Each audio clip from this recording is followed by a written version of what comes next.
I need everyone to close their eyes, bow their heads, take your hearts, your minds, your thoughts towards Karbala. I take you to a dialogue between Rasulullah and Fatima al-Zahra when Husayn was first born. They would say that Rasulullah, when you are given a grandchild, you begin to have tears of joy. But they say that when Rasulullah was given Husayn in his hands, Fatima looks at the eyes of Rasulullah. She sees that in the eyes of Rasulullah there were tears. But they weren't tears of just joy, they were tears of pain, of suffering, tears of agony. She would ask, Ya Rasulullah, is there something wrong with my Husayn? Is there something wrong with my Husayn, O Rasulullah? He would say, no, O Fatima, there's nothing wrong. But O Fatima, let me tell you what happens in a land called Karbala. Ya Fatima, this is what will happen. Fatima, he would say he would be there all alone in the plains of Karbala and he will die thirsty. And these are all the calamities that will occur towards him. I want you to now imagine Fatima al-Zahra, a mother asking Rasulullah, asking, oh my father Rasulullah, I have a question. If Husayn is going to die in such a manner, will at least you be there, O Rasulullah, by his side? He would say, Fatima, no, I will not be by his side. She goes on to say, then if you're not there, Ya Rasulullah, will there at least be Ali by his side when he dies in such a manner? He would say, Ya Fatima, no, Ali will not be by his side. Then she says, Oh Rasulullah, what about his brother? Will Al-Hasan at least be there by his side to support and defend him? He would say, Ya Fatima, no, even Hassan will not be there. She would ask, Ya Rasulullah, then if you, Ali and Hassan will not be there to defend him, to support him, to assist him, will at least I be there? Will his mother Fatima be by his side at least as a heart of mercy? He would say, Oh Fatima, Husayn will die in Karbala without a mother, without a father, without Al-Hasan. He will die alone, thirsty in Karbala. This is the day that the skies begin to weep blood. This is the day that the angels and the inhabitants of the heavens and the earth begin to weep for what is about to occur, my brothers, my sisters.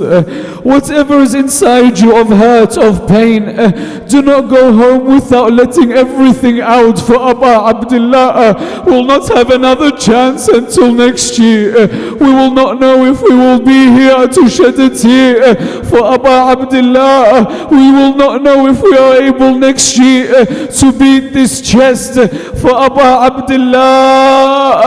I want to take you towards the plains of Karbala. Abdullah, in this very moment, in the plains of Karbala, he looks around. He sees in his hand there is a 6-month-old with an arrow in his neck. I want you to imagine this moment when Abdullah is removing the arrow from the neck of a 6-month-old. I want you to imagine Husayn now digging the grave of Asghar. That Husayn now places that which remains of the body of Asghar inside that small grave that he dug.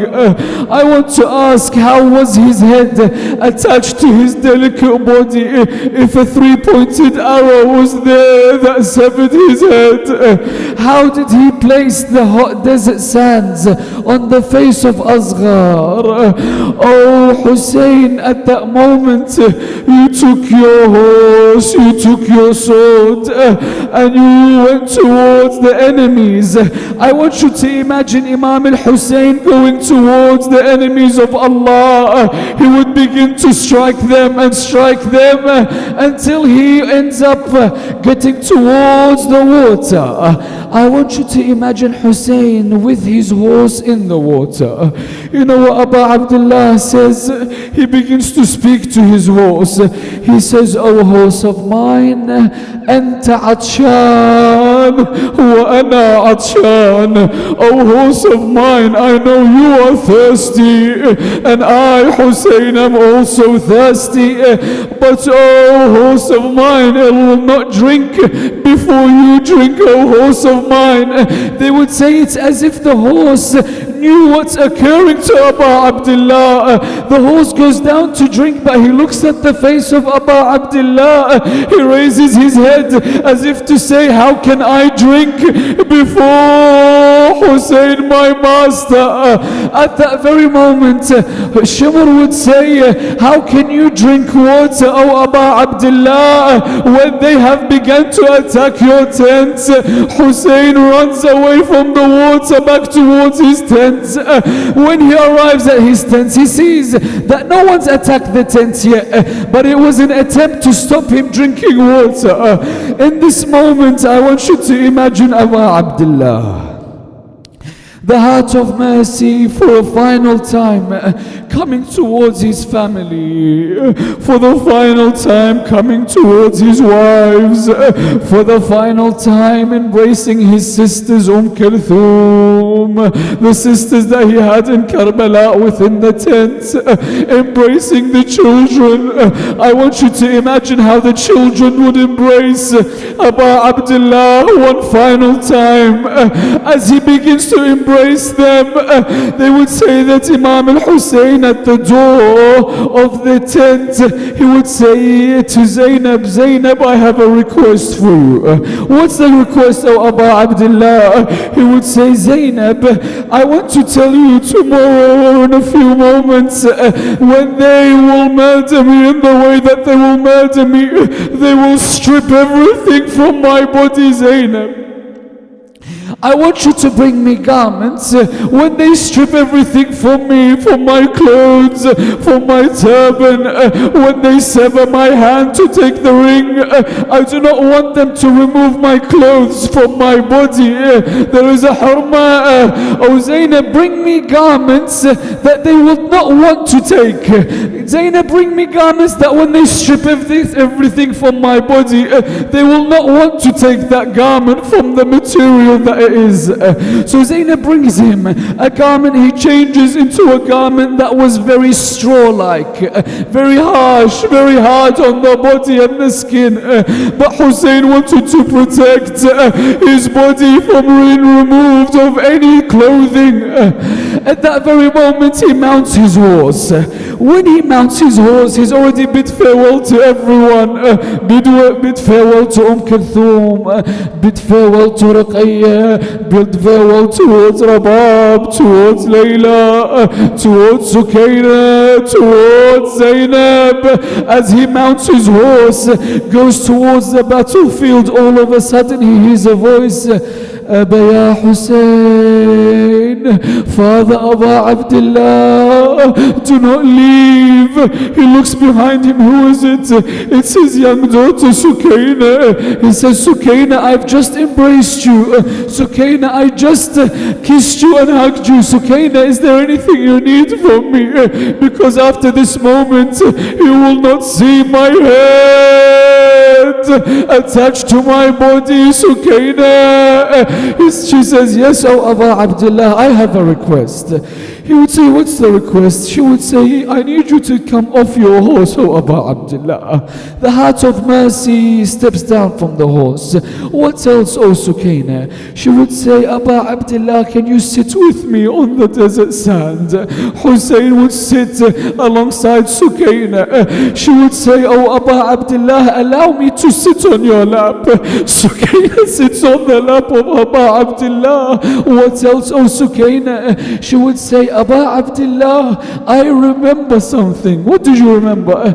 She would say, I remember on our journey, one of the days you went towards Hamida and you began to wipe her head. And when I asked you, why do you wipe her head? You said to me that she is now an orphan, that it's from the traditions that you should show mercy by wiping upon the head of an orphan. Oh, Aba Abdullah, my request to you is for you to wipe my head, Husayn. Why Sakina? She would say, Aba Abdullah, in a few moments I will become an orphan. Who will be there to wipe upon my head, oh Husayn? Husayn would wipe upon the head of Sukaina. He would embrace her again. Then he would get up again on towards his horse, going towards the battlefield, which he hears another voice. What's that voice? Who's this voice from? He would hear the voice saying to him, Mahlan, Mahla, Ya ibn al-Zahra. Wait a few moments. Oh, Aba Abdullah, who was it? It was Zainab. She would say, Husayn, come off your horse, I have something. What is it, oh Zainab? She would say, oh Aba Abdullah, I need to do something. What is this something, oh Zainab? She would say, Husayn, I need you to loosen your garments. I need you to reveal your chest and neck. Why, Zainab? She says, do it, Husayn, and I shall tell you. Then he would remove the garments from his head and neck. Zainab would come. She would embrace his neck, embrace his chest. She would smell his neck, smell his chest. Then she would face towards Medina and say, Ummah Fatima, laqad addaytu al-amana. That which you've entrusted me, Mother Fatima, I have performed it. Husayn would say, what did our Mother Fatima entrusted to you, O Zainab? She would say, Husayn, my mother, before she passed, she came towards me and she said, Zainab, my young daughter, there will be a day when your brother Husayn will be by himself on the plains of Karbala. Before he leaves one final time, I have a wasiyah for you. What's the wasiyah, Fatima? She would say, I need you to kiss him on the neck, smell his chest. Why, oh Fatima? She would say, I need you to kiss his neck because they will sever that neck from his body. Fatima, why do I need to now smell and embrace his chest? She would say, that is the chest that will be trampled upon by the hooves of the horses. I will not be there, O Zainab, but you can do this for me. Husayn again embraces Zainab one final time.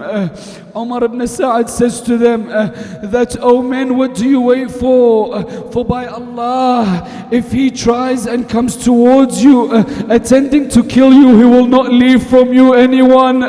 Make sure you attack him whilst he's distracted with his family. So they begin to shower the tents with arrows. They begin to attack your Mawla, attack Aba Abdullah, whilst he's there embracing his family. Aba Abdullah mounts his horse, then he goes towards them, attacking them like an angry lion.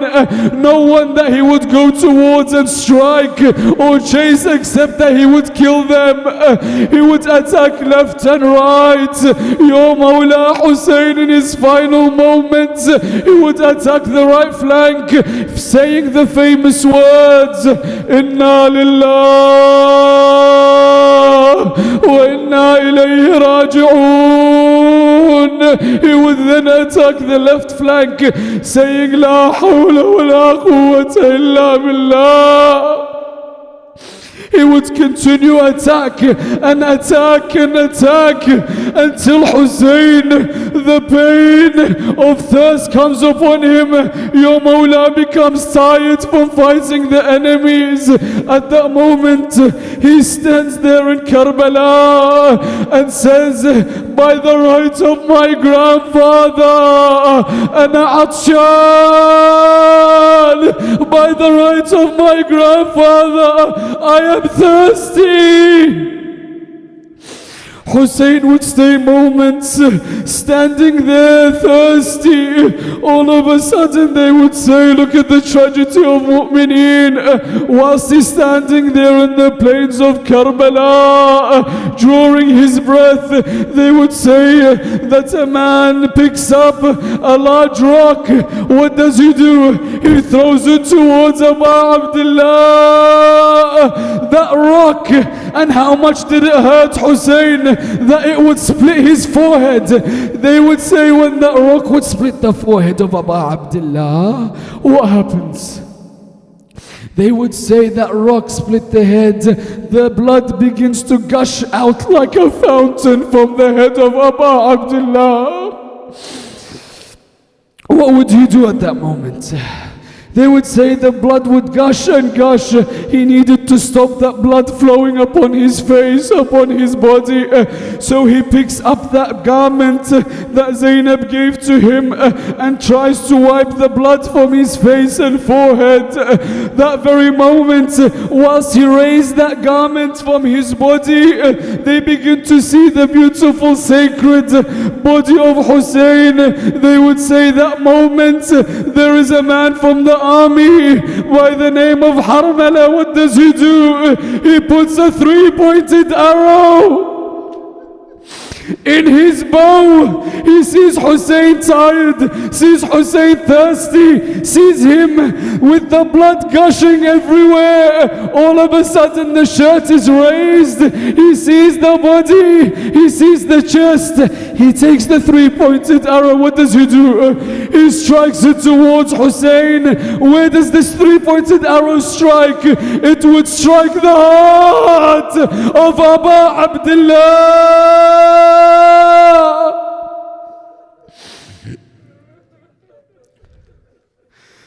I'd ask you, O mu'mineen, how much did it hurt Husayn that it tried and tried to remove the arrow from his chest, but because it had 3 points and a hook, every time he tried to remove it, it would attach itself to the heart of Husayn, and every time he's trying to pull it out, it would pain him and pain him. What does he do? Instead of pulling it from his chest, he would push it further into his heart and remove it from his back. They would say that the blood of the heart of Abu Abdullah would gush from the heart of Husayn.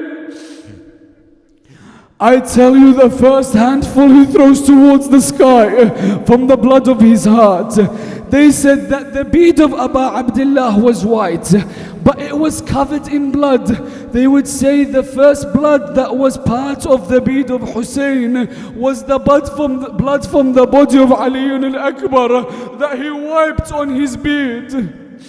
The second blood that he wiped on his beard was from the neck of Ali al-Asghar. He would wipe on his beard. The third is the blood from the heart of Husayn when he would wipe his beard, saying, هكذا ألقى جدي رسول الله مخضبا بدمي وأقول له قتلني فلان وفلان. In this moment, O mu'mineen, I want you to imagine your Mawla Husayn sitting there in Karbala, his body filled with arrows. There is an arrow that was just removed from his heart. The blood would surround his body.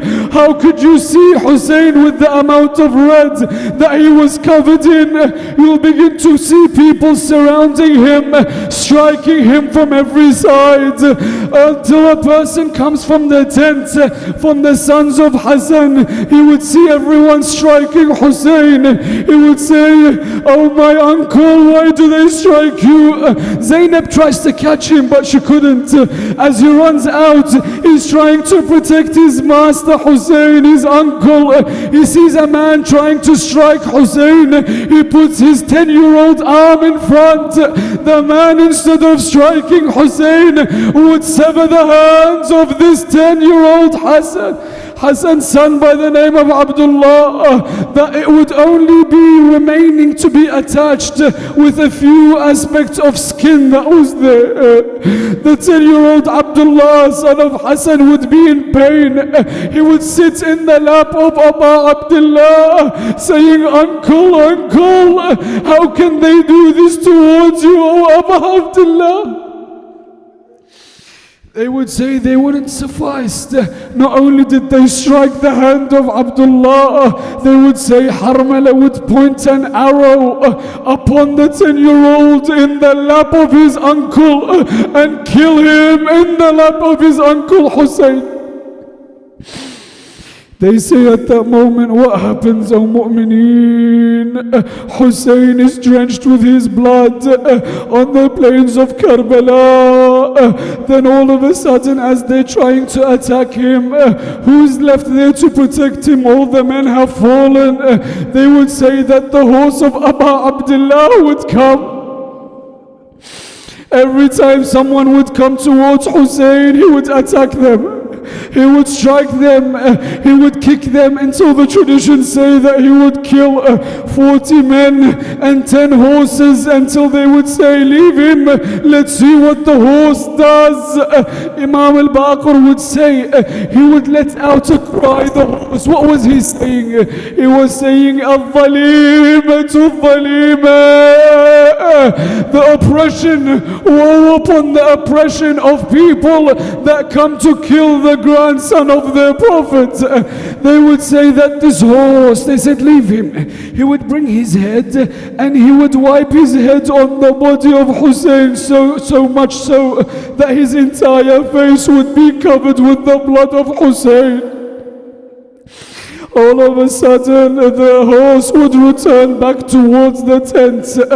The ladies waiting for Husayn, they see that Husayn is not there, but what comes to them is a horse with the saddle that's sitting properly on the horse. The horse is covered in blood. The horse is covered with arrows. Zainab comes out. "Oh horse, where is your rider? Where is Husayn?" They do not see Husayn on the battlefield. Zainab goes towards the famous Tell Zainabi, that elevated piece of land. She looks around to see where is Aba Abdullah. Where is the son of my mother? She sees something from a distance, but she doesn't recognize Husayn. Why?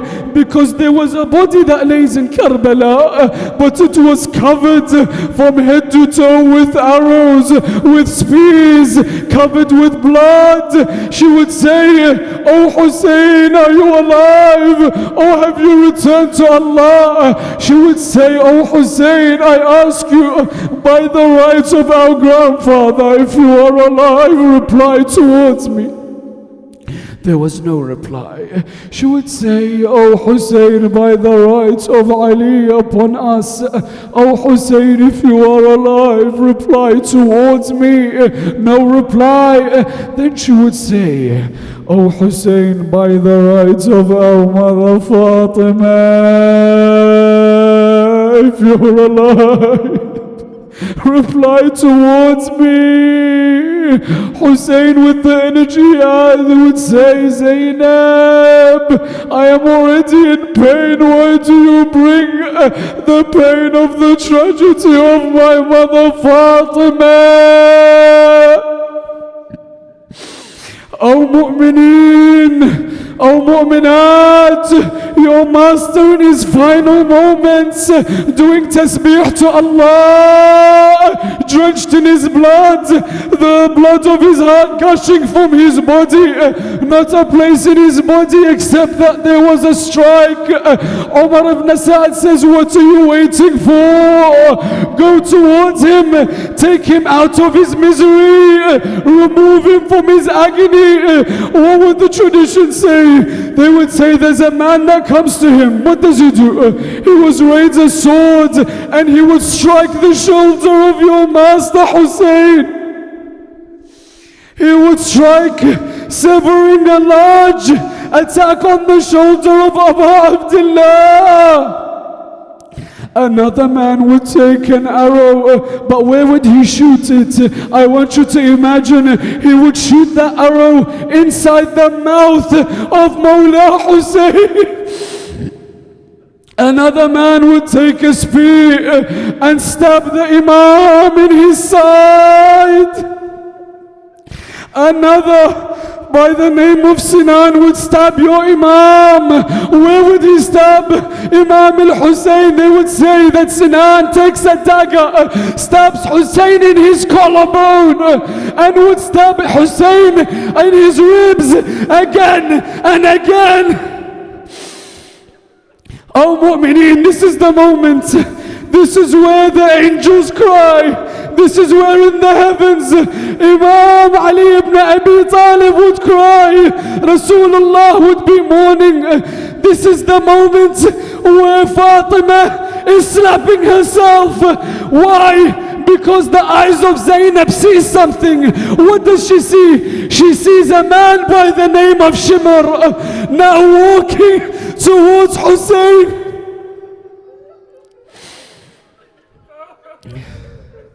Shimr, what does he do? Shimr comes towards the master Husayn. First, what does he do?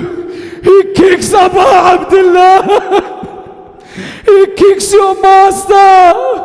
Shimr kicks the body of Abu Abdullah. That's not all. He puts his foot on the chest of Husayn. Zainab! Zainab! Zainab, what does he do next? He would then he would put his knees on the chest of Husayn. Husayn would barely already be able to breathe. Husayn, Shimr puts his foot on the chest of Husayn, his knees on the chest of Husayn. Then Shimr sits on the chest of Abu Abdullah. Then Zainab sees him taking out a blunt knife. He doesn't make it easy for Husayn. He doesn't take his head off his body easily. He doesn't slit his throat. No. What does he do? He grabs Imam al-Husayn by his beard.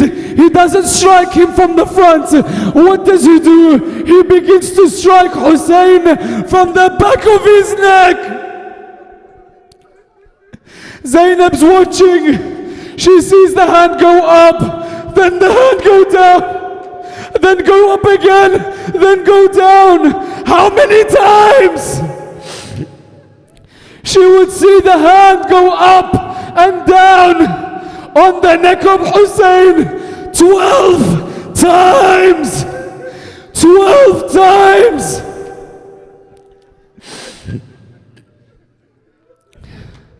Then she sees something. She sees a head that was attached to the body, now being placed on a spear. A spear is raised. She sees the head of Abu Abdullah raised on a spear in Karbala.